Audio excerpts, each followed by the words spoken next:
todo o mundo, as áreas destinadas à agricultura e pecuária totalizam 1 bilhão e 400 milhões de hectares. Porém, potencialmente, existe mais 1 bilhão de hectares que poderia ser destinado à produção agrícola.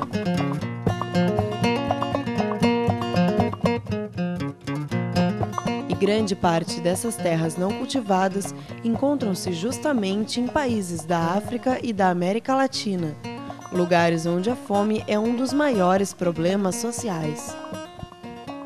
O Multiponto de hoje apresenta a segunda parte do programa sobre a fome no Brasil e no mundo. A agricultura familiar e as políticas públicas podem ser grandes aliadas no combate a esse problema. No entanto, se o mundo tem potencial agrícola para alimentar sua população, por que ainda existe fome? Um dos maiores problemas da fome no mundo, existem em torno de 800 mil, segundo os dados da FAO, 800 mil famílias que estão numa situação de abaixo da linha da pobreza, estão numa situação de famintos, né? No mundo são 800 milhões de famintos, né? Chega a quase 1,5 bilhão os que são pobres, né? Então aí, e esses 800 estão dentro dos 1,5 bilhão. Localizam-se basicamente na África, nos países da África subsaariana. Qual é a grande política alimentar internacional para os países da região subsaariana da África? É remeter alimentos e produtos produzidos nos países do norte, nos Estados Unidos, basicamente, a título de doação. Eles têm uma política que chama-se PL 480, que são as doações que o governo norte-americano, o Ministério da Agricultura, o Departamento de Agricultura, faz para os países pobres. Nós tivemos em Cabo Verde, em Moçambique, e lá é comum você estar num restaurante e ter um produto lá e ter uma embalagem que diz doação vinda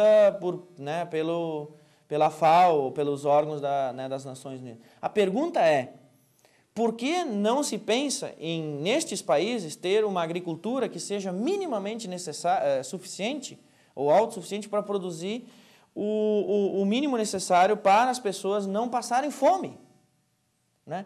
Porque as fomes, elas se repetem, elas são históricas, desde o período muito antigo se registra a fome, né? Então, falta decisão política de, nesses países, implementar medidas para que o autoabastecimento básico com alimentos seja garantido. Existem condições para isso. Por que não se faz isso? Porque, na verdade, muitos desses países africanos, os seus governos, os seus mediadores, eles são, de uma certa forma, comprados por essas soluções mais fáceis, que são receber esses alimentos doados, doar às suas populações e eles aparecerem como os grandes salvadores da pátria e tal. E, em troca, evidentemente, que nos organismos internacionais eles votam no Conselho de Segurança da ONU, eles votam nos Estados Unidos, eles apoiam determinadas medidas, né? On the other hand, if you look at sub-Saharan Africa, the difference in average labor productivity now in American farming and farming in sub-Saharan Africa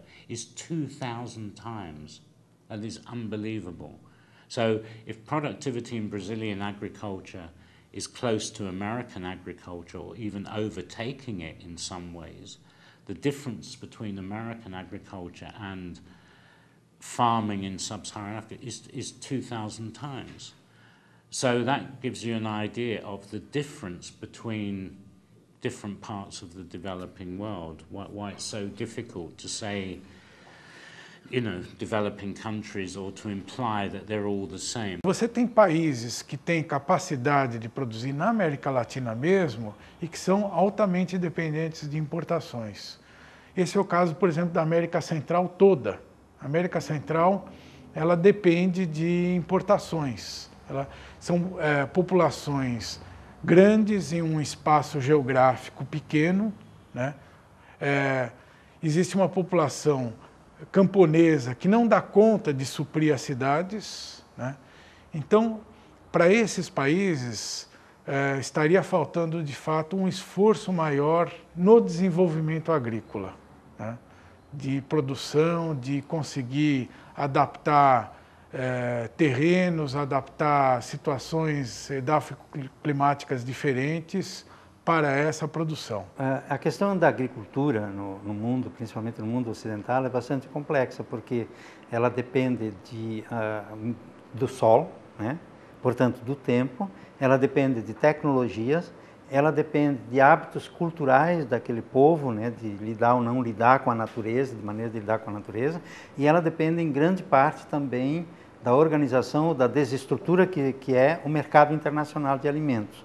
Então, tem muitos países, por exemplo, que são induzidos a produzir um produto de exportação e, em troca, eles têm que comprar os outros produtos que necessitam.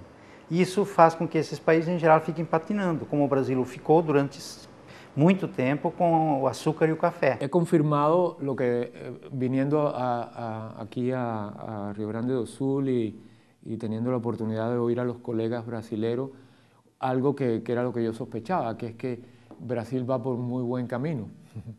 Y que las políticas de seguridad social y las políticas, por ejemplo, la política de apoyo a la agricultura familiar, están teniendo resultados muy efectivos, lo cual es una magnífica lección para el resto de América Latina. Hoje em dia se debate se a agricultura estaria cumprindo esse papel de suprir a humanidade de alimentos, né? Durante muitos anos se falou que haveria uma pressão, os economistas chamam isso de pressão malthusiana. A população estaria crescendo muito rapidamente e a produção de alimentos não estaria acompanhando essa situação, né? Com o progresso tecnológico dos anos 50 para frente, esse tema deixou de ser relevante, porque houve um crescimento expressivo da produção agrícola, né? E agora se volta novamente a se debater esse tema, né? Muitos dizem que há um esgotamento das tecnologias que poderiam fazer com que a produção crescesse mais. Muitos dizem que as tecnologias que estariam sendo utilizadas não são ambientalmente saudáveis, como, por exemplo, a utilização de organismos geneticamente modificados, né?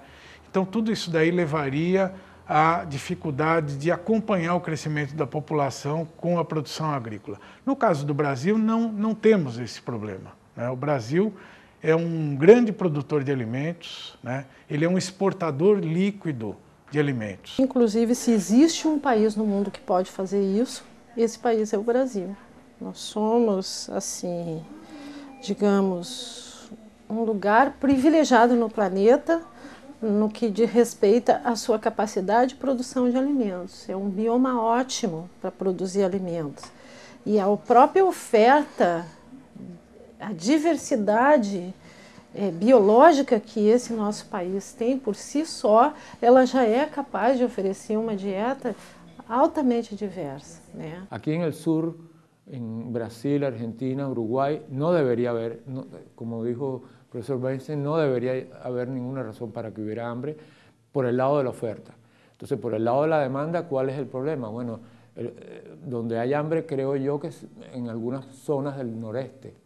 Entonces, ¿por qué hay hambre en el noreste cuando hay posibilidades de una gran producción y hay una economía tan pujante como la que tiene en este momento Brasil?